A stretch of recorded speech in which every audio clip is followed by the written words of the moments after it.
Hi, this is Ty Stewart, real estate broker, with a quick class on how to generate an offer and get it to your client for signature. So this is not a comprehensive class on the RPA, the purchase agreement. This is not best practices or what the document does or doesn't do. This is not at all everything you need to know about the purchase agreement. This is simply the logistical exercise that you go through to fill it out and get it to your client for signature. So you as an agent absolutely positively should read every line and every page of the purchase agreement before you're filling one out. To not do that, I think, would be negligent, and you absolutely should read and understand the purchase agreement before you're going to represent a buyer on that purchase agreement. So again, this is not that class. I do teach that class. It takes several hours, and we barely get through all the nuances of the RPA. So this is really just how to get an offer to your client. This will be a quick 10-minute video. And again, you should get contract training and you should read the contract, but this is what you do once you understand it and you want to make an offer and put it in front of your client for signature. So having said that, if you can see my screen here, we're going to go to car.org, car.org.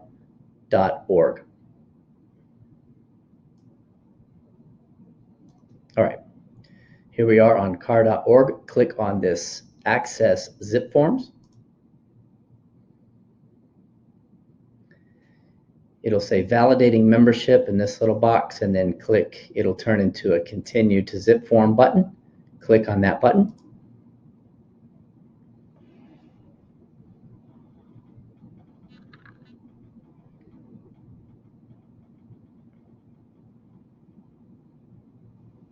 It'll have all the previous transactions and drafts. Everything you've written will be here, but this is going to be a brand new one. So we're making a new offer. So we're going to click this button up here. This plus sign says new. We're going to click on that. It'll give you a pop-up that asks you, is this a new lease or a new lease listing or a new listing or a new purchase offer? In our case, this is going to be a purchase offer. So we're going to click this second button here, new purchase or offer. All right, so this pane that pops up is really important. You're going to do a few things on this. First, you're going to put in the property address. Our sample property is just a random one I picked up, 3762 Crete Street. So once you start to type that in, it'll give you a drop-down menu. In this case, it's a drop-up menu of all the 3762 Cretes in the US. Select the one that is yours. And then this button that says MLS Connect, this button right here is very handy. When you click this button, it will find you can find the property in the MLS, and then it'll autofill a lot of the pertinent information. So you don't run the risk of mistyping it, and it'll save you a lot of time too. So you go into this pane and put in the MLS number. So you've got it on the screen on your MLS, and then you type in the MLS number of that property and click this button, Find. It will find the property in the MLS. It'll autofill all the info for you, not all the info, but info specific to this property that it has, and then click this button, Use Listing. So the next thing, it'll go back to this pane that we were just on. We found the property in MLS Connect. Now we want to select, this is a residential property. It's active. The next thing you want to do is apply a template. So I have already created a purchase agreement template. Saves me a ton of time when I go to write an offer, and I want to select that template, residential purchase template, and click Save. So creating a template is really simple. It's just like creating a transaction, except it's in the templates category, and you fill in everything that's always going to be the same or things you don't want to forget, and then it will autofill that stuff into an RPA next time you write one if you select a template. If you don't have a template yet and you're writing an offer, then you need to drag in each document you're going to use, primarily the RPA and all the stuff that automatically attaches to it by clicking this button over here that says All Forms. When you click that, it will bring up this whole list of forms. You find the RPA and you click it and it will add it to your transaction. But since I have already applied a template, I already have the purchase agreement and an additional document that I loaded in there already ready to go for me. So I'm going to click on that purchase agreement, and it opens up not just the RPA, but the agency disclosure, the wire fraud advisory, the buyer's inspection advisory, all the stuff that it automatically attaches to it. And you can see, because I am using my template, it's pre-filled in with my company, my license number, the company license number, that sort of thing. Anything that I could pre-fill on that template, I did. And now I just need to go in there and click the things that are not filled in, like my buyer's name. You click on this, put in buyer's name.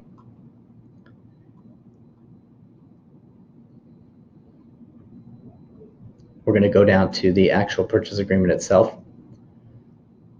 And again, this is not a class on exactly what to do with your RPA. This is just how to get here and how to fill it out, how to get it for signature. So you're going to go through this line by line and fill it out, paying special attention to these blue areas that you can fill in, to any checkbox you can check or uncheck. And all that stuff is super important, has very significant implications. So you cannot rush through this, especially if you're new.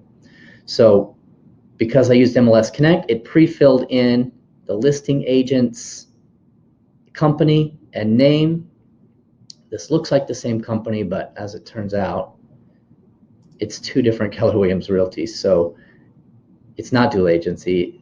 They actually represent the seller only, and we represent the buyer only, because we have different company license numbers. At any rate, you're going to go through here. You're going to fill out your document. You're going to put in, all the things that are unique to this transaction: the close of escrow date, the price, the agency relationship, the amount of deposit, the type of loan, the amount of the loan, additional financing terms. You're going to go through, and with my template, I've already got verification of down payment attached, pre-approval letter attached. So if those things are not attached, you need to uncheck that. Anyway, if you're going through this document, it's blank, you haven't applied any template, then you really want to go through and look at all these boxes and understand what you're putting in each place. So we're scrolling through. My template has pre-filled in lots of different things that I don't want to forget. A lot of times I'm going to go in here and I'm going to back some of this stuff out. So with most offers, I'm not asking for pest clearance, pest report with Section 1 clearance. So it already applied that because it was part of my template. So I would just go in here and I would uncheck it, and I would delete all this stuff and back it back out if it didn't apply to my transaction. If it did apply, obviously leave it in there, but that's the different things you can do. Saves you a lot of time. It's already in there. So let's assume that this thing is ready to go. It's probably not going to let me send it for electronic signatures because I didn't put a buyer's name in there. So I'm going to go ahead and go back and put in buyer's name.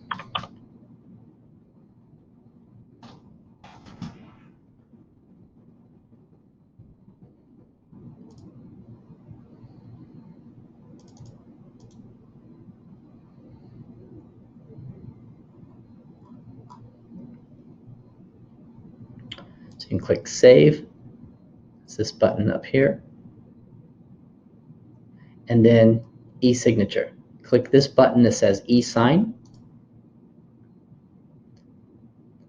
It's going to ask you which packet.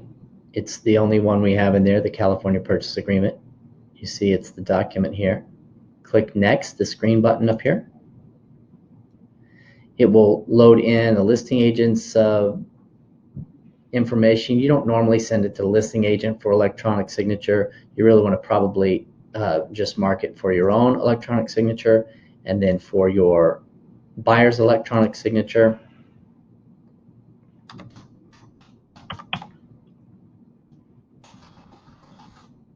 I'm going to use my email address here just so I don't accidentally send it to someone else, but you would obviously put in the buyer's email. Click here, and then those are the people it's going to. Click close.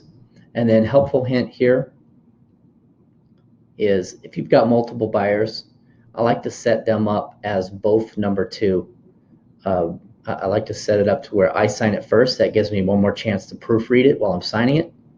And then each buyer, you can make them both buyer number two, so they both get the document at the same time. They don't get it in order, because invariably you'll have one of those buyers waiting for it and saying we didn't get it. It's because it's in the other buyer's inbox first. So it doesn't have to be signer number two and then signer number three. They can be signer number two and then signer number two again, which gives them both the chance to sign it in either order they want. So you do that, click next. And again, I'm only using my email address for the buyer right here as an example, because this is not a real buyer and I don't have a real email address, so I just put mine in. It pops up, do you want cybersecurity? I don't ever use this. This document's not really all that sensitive. It doesn't have any information in it that I think could lead to anything serious, so I skip that step. And then, since it's a standard car form, it has already marked it in all the places your buyer needs to sign an initial. So if you're using some other document, you will have to drag these signatures in and mark it up yourself. But this is Zip Logic's digital ink integrated with the car forms, so it knows where to put all this stuff. And it puts everything where it's supposed to be. And I like to click save one more time and then hit send. In your Zip forms, you can set up this pre-canned language on what your email message is going to be, and you can always type over this and make it a personalized message.